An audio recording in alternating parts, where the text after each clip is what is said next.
ओम नमो भगवते वासुदेवाय। जय श्री हरि, जय माँ लक्ष्मी। प्रिय भक्तिगुरु, आप सभी को मुझदा एकादशी और गीता जयंती की हार्दिक शुभकामनाएं। आज आप सभी भक्तजन रिस्पान करेंगे मुझदा एकादशी व्रत कथा। हिंदू पंचांग के अनुसार मार्गशीर्ष माह की एकादशी को मुझदा एकादशी का व्रत रखा जाता है। इस दिन भगवान विष्णु की विधिवत पूजा करने के साथ साथ व्रत रखने से शुभ फलों की प्राप्ति होती है। नारद पुराण के अनुसार भगवान विष्णु को यह व्रत अति प्रिय है। इस दिन भगवान विष्णु की विधिवत पूजा करने के साथ व्रत रखने से मोक्ष की प्राप्ति होती है। इसके साथ ही व्यक्ति को सभी तरह के पापों से मुक्ति मिल जाती है। इस दिन पूजा करने के साथ साथ इस व्रत कथा का पाठ अवश्य करना चाहिए। तो आइए सुनते हैं मुझदा एकादशी की व्रत कथा। धर्मराज युधिष्ठिर कहने लगे कि हे भगवान, मैंने मार्गशीर्ष कृष्ण पक्ष एकादशी अर्थात उत्पन्ना एकादशी का विस्तार होना सुना। अब आप कृपा करके मुझे मार्गशीर्ष माह के शुक्ल पक्ष की एकादशी के विषय में भी बतलाइए। इस एकादशी का क्या नाम है तथा इसके व्रत का क्या विधान है, इसकी विधि क्या है, इसका व्रत करने से किस फल की प्राप्ति होती है, कृपया यह सब विधि पूर्वक कहिए। भगवान श्री कृष्ण ने बोले, मार्गशीर्ष माह के शुक्ल पक्ष में आने वाली इस एकादशी को मुझदा एकादशी कहा जाता है। यह व्रत मोक्ष देने वाला तथा चिंतामणि के समान सब मनोकामनाएं पूर्ण करने वाला है, जिससे आप अपने पूर्वजों के दुखों को खत्म कर सकते हैं। इसका महात्म्य मैं तुमसे कहता हूं, ध्यानपूर्वक सुनो। गोकुल नाम के नगर में वैखानस नाम का राजा राज्य करता था। उनके राज्य में चारों वेदों के ज्ञाता ब्राह्मण रहते थे। वह राजा अपनी प्रजा का पुत्रोत्पादन करता था। एक बार रात्रि में राजा ने एक स्वप्न देखा कि उनके पिता नरक में हैं। उसे बड़ा आश्चर्य हुआ। प्राप्त हुआ विद्वान ब्राह्मण के पास गई और अपना सपना सुनाई। कहा, मैंने अपने पिता को नरक में कष्ट उठाते देखा है। उन्होंने मुझसे कहा कि हे पुत्र, मैं नरक में पड़ा हूं, यहाँ से तुम मुझे मुक्ति कराओ। जब से मैंने यह वचन सुना है तब से मैं बहुत बेचैन हूं। चिंता में बड़ी अशांति हो रही है। मुझे इस राज्य, धन, पुत्र, स्त्री, हाथी, घोड़ा आदि में कुछ भी सुख प्रतीत नहीं होता। क्या करूं? राजा ने कहा, हे ब्राह्मण देवताओं, इस दुख के कारण मेरा सारा शरीर जल रहा है। अब आप कृपा करके कोई तप, दान, व्रत आदि ऐसा उपाय बताइए जिससे मेरे पिता को मुक्ति मिल जाए। उस पुत्र का जीवन व्यर्थ है जो अपने माता पिता का उद्धार न कर सके। एक उत्तम पुत्र जो अपने माता पिता तथा पूर्वजों का उद्धार करता है, वह 1000 मूर्ख पुत्रों से अच्छा है। जैसे एक चंद्रमा सारे जगत में प्रकाश कर देता है, परंतु हजारों तारे नहीं कर सकते। ब्राह्मणों ने कहा, हे राजन, यहाँ पास ही भूत, भविष्य, वर्तमान के ज्ञाता पर्वत ऋषि का आश्रम है। आपकी समस्या का हल वो जरूर करेंगे। ऐसा सुनकर राजा मुनि के आश्रम पर गए। उस आश्रम में अनेक शांति चिंतन योगी और मुनि तपस्या कर रहे थे। उसी जगह पर्वत मुनि बैठे थे। राजा ने मुनि को शिष्टांग दंडवत प्रणाम किया। मुनि ने राजा से राज्य कुशल पूछी। राजा ने कहा कि महाराज, आपकी कृपा से मेरे राज्य में सब कुशल है, लेकिन अकस्मात मेरे चिंतन में अत्यंत अशांति होने लगी है।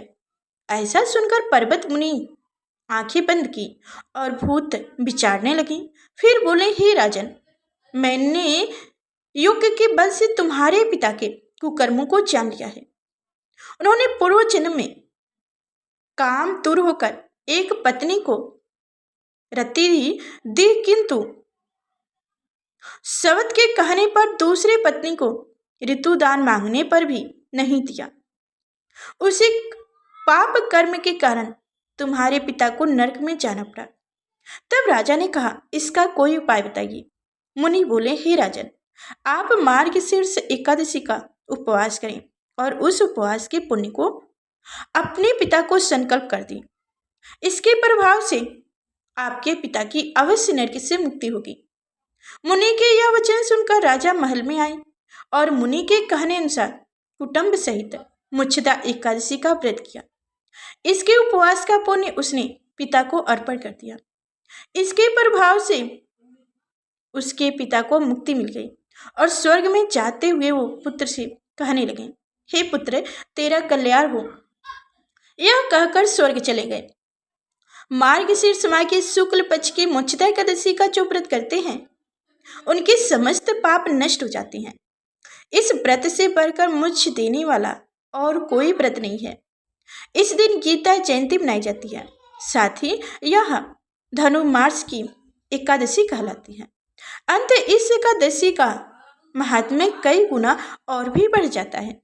इस दिन से गीता पाठ का अनुष्ठान प्रारंभ करें तथा प्रतिदिन थोड़ी देर गीता अवश्य पढ़ें। तो आइए अब सुनते हैं तुलसी माता की कथा, जिससे आपको पता चलेगा कि एकादशी में तुलसी दल भगवान विष्णु को अति प्रिय क्यों है। श्रीमद् देवी भागवत पुराण में इनके अवतार की दिव्य लीला कथा भी बताई गई है। एक बार शिव ने अपने तेज को समुद्र में फेंक दिया था। उससे एक महातेजस्वी बालक ने जन्म लिया। यह बालक आगे चलकर जलंधर के नाम से प्राक्रमिक दैत्यराज बना। इसकी राजधानी का नाम जलंधर नगरी था। दैत्यराज कालनेमी कन्या का वृंदा का विवाह जलंधर से हुआ। जलंधर महाराक्षस था। अपनी सत्ता के मध्य में चूर उसने माता लक्ष्मी को पाने की कामना से युद्ध किया, परंतु समुद्र से ही उत्पन्न होने के कारण माता लक्ष्मी ने उसे अपने भाई के रूप में स्वीकार की। वहां से पराजित होकर वह देवी पार्वती को पाने की लालसा से कैलाश पर्वत पर गया। भगवान भोलेनाथ का ही रूप धारण कर माता पार्वती के समीप गया, परंतु मां ने अपने योग बल से उसे तुरंत पहचान ली तथा वहां से अंतर्ध्यान हो गई। देवी पार्वती ने क्रोधित होकर सारा वृत्तांत भगवान विष्णु को सुनाई। जलंधर की पत्नी वृंदा अत्यंत पतिव्रता स्त्री थी। उसी के पतिव्रता धर्म की शक्ति से जलंधर ना तो मारा जाता था और ना ही पराजित होता था। इसलिए जलंधर का नाश करने के लिए वृंदा के पतिव्रता धर्म को भंग करना बहुत जरूरी था। इसी कारण भगवान विष्णु ऋषि का वेश धारण कर वन में जा पहुंचे, जहां वृंदा अकेली भ्रमण कर रही थी। भगवान के साथ दो मायावी राक्षस भी थे, जिन्हें देखकर वृंदा भयभीत हो गई। ऋषि ने वृंदा के सामने पल में दोनों को भस्म कर दिया। उनकी शक्ति देखकर वृंदा कैलाश पर्वत पर महादेव के साथ युद्ध कर रहे अपने पति जलंधर के बारे में पूछा। ऋषि ने अपने माया जाल से दो बानर प्रकट किया। एक बानर के हाथ में जलंधर का सिर था तथा दूसरे के हाथ में धड़। अपने पति की यह दशा देखकर वृंदा मूर्छित होकर गिर पड़ी। होश में आने पर उन्होंने ऋषि रूपी भगवान से विनती की कि वह उसके पति को जीवित करे। भगवान ने अपनी माया से पुनः जलंधर का सिर धड़ से जोड़ दिए, परंतु स्वयं भी वह उसी शरीर में प्रवेश कर गए। वृंदा को इस छल का जरा से भी आभास नहीं हुआ। जलंधर बने भगवान के साथ वृंदा पतिव्रता का व्यवहार करने लगी, जिससे उनका सतीत्व भंग हो गया। ऐसा होते ही वृंदा का पति जलंधर युद्ध में हार गया। इस सारी लीला का जब वृंदा को पता चला तो उसने क्रोधित होकर भगवान विष्णु को शिला होने का श्राप दे दिया तथा स्वयं सती हो गई। जहां वृंदा भस्म हुई वहीं तुलसी का पौधा उगा। भगवान विष्णु ने वृंदा से कहा, हे वृंदा, तुम अपने सतीत्व के कारण मुझे लक्ष्मी से भी अधिक प्रिय हो गई हो। अब तुम तुलसी के रूप में सदा मेरे साथ रहोगी। जो मनुष्य भी मेरे शालिग्राम रूप के साथ तुलसी का विवाह करेगा उसे इस लोक और परलोक में विपुल यश प्राप्त होगा। तभी से भगवान विष्णु को जब भी पूजा होती है तब तुलसी दल अवश्य उन्हें भोग लगाया जाता है। इसीलिए एकादशी का पारण तुलसी दल से करना चाहिए। कहा जाता है कि जिस घर में तुलसी होती है वहां यम के दूत भी असमय नहीं जा सकते। गंगा एवं नर्मदा के जल में स्नान तथा तुलसी का पूजन बराबर माना जाता है। चाहे मनुष्य कितना भी पापी क्यों न हो, मृत्यु के समय जिनके प्राण मंजरी रहे तुलसी और गंगा जल मुख में रखकर निकल जाते हैं, वह पापों से मुक्त होकर वैकुंठ धाम को प्राप्त होते हैं। जो मनुष्य तुलसी एवं आंवले की छांव में अपने पितरों का श्रद्धा करते हैं उनके पितृ मोक्ष को प्राप्त हो जाते हैं। जय श्री हरि, जय मां लक्ष्मी।